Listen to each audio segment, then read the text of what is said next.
Senku ingin pergi ke bulan dan bertemu dengan Wyman. Untuk itulah kerajaan sains akan mulai mengumpulkan material dari seluruh dunia. Ini adalah langkah awal proyek perjalanan dunia baru menuju bulan. Perkataan Senku ini membuat teman-temannya langsung bersemangat.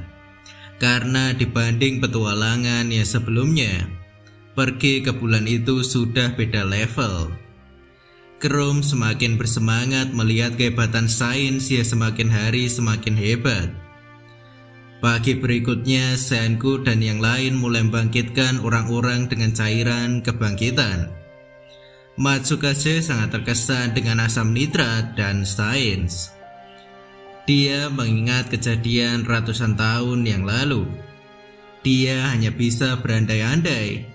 Jika saja waktu itu mereka memiliki asam nitrat, pasti mereka akan selamat. Chrome bertanya, bukankah senjata Medusa itu ada banyak? Ternyata pemimpin sudah menghancurkan senjata-senjata itu. Jadi hanya tinggal satu senjata Medusa yang tersisa. Senku mengatakan, asalkan semua potongan tubuhnya lengkap, mereka bisa bangkit. Jadi dia meminta yang lain untuk segera membangkitkan semuanya. Soyuz yang mendengar kata semuanya, ia pun langsung pergi ke tempat ayahnya. Dia minta maaf pada ayahnya itu, karena dia tidak bisa membangkitkannya. Saat itu Soyuz didatangi Kirisame. Soyuz berjalan keluar dari ruangan ayahnya. Ternyata seluruh pasukannya sudah dibangkitkan lagi langsung tunduk di hadapan pemimpin baru, yaitu Soyuz. Kirisame mengucapkan rasa senangnya karena dia bisa melihat tuan mudanya selamat. Sekarang Soyuz resmi menggantikan posisi ayahnya sebagai pemimpin baru.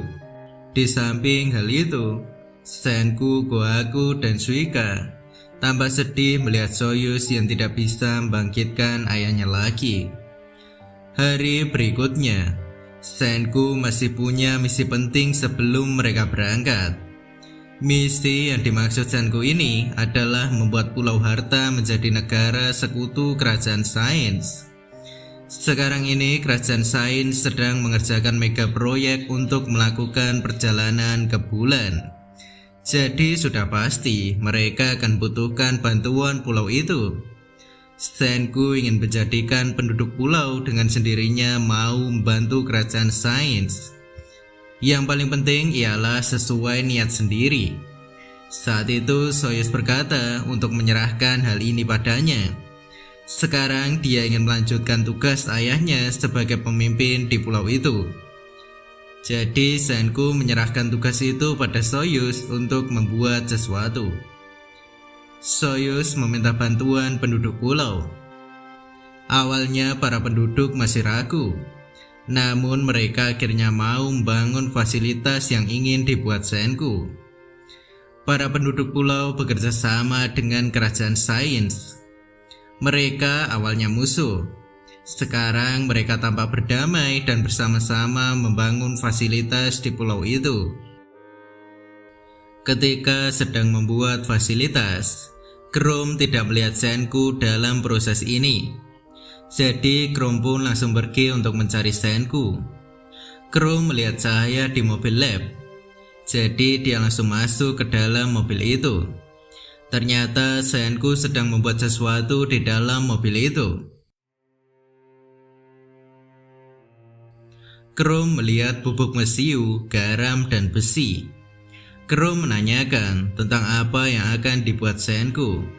Senku mengatakan jika ini adalah bahan untuk membuat sihir gila Chrome. Perkataan Senku itu membuat Chrome kembali teringat masa lalu ketika dia pertama kali bertemu dengan Senku. Senku ingin meyakinkan penduduk pulau dengan itu. Ternyata Gen ada di luar sambil menguping pembicaraan Chrome dan Senku. Sepertinya Gen paham tentang apa yang ingin dibuat Senku. Di sana ternyata ada yang paham juga dengan tindakan Senku. Francois pun langsung mempersiapkan semuanya. Esok paginya tim sains melakukan pengujian tower yang selesai dibuat. Kirisame pergi ke tengah laut untuk melakukan pengujian. Kirisame bicara dengan telepon, dan tower juga sudah dipasangi speaker agar seluruh penduduk pulau mendengar suara Kirisame. Semua orang di sana pun langsung terkesan dengan sains.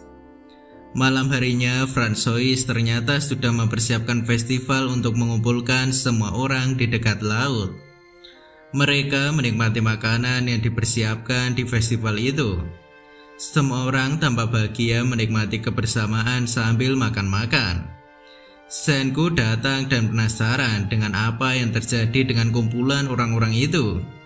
Gen berteriak ke Senku kalau dia sudah mengumpulkan semua orang. Saat itulah Senku sadar kalau Gen sudah menguping. Sebelum acara dimulai, Soyuz ingin bicarakan sesuatu dengan Senku. Soyuz ingin tinggal di Pulau Harta sebagai penerus ayahnya. Dia ingin mengamati perkembangan pulau. Senku juga setuju jika itu keputusan Soyuz sendiri. Soyuz juga berniat untuk membangkitkan semua orang di pulau yang belum dibangkitkan. Sekarang Soyuz juga sudah mengingat cara untuk membuat asam nitrat. Amaryllis dan Kirisame bersedia untuk membantu Soyuz. Namun Soyuz minta Kirisame untuk ikut dengan Senku, karena mereka akan melakukan perjalanan berkeliling dunia untuk membangkitkan banyak orang. Jadi tim Senku membutuhkan petarung tangguh seperti Kirisame. Kirisame menerima tugas yang diberikan pemimpin barunya itu. Melihat situasi itu, Ginro juga bertindak. Ginro merekrut Matsukase sebagai pengawalnya dan ikut dalam perjalanan ini. Matsukase juga senang hati untuk ikut bersama Ginro. Di tengah perbincangan, seketika sinar lampu menjadi padam. Sekarang waktunya acara utama dimulai.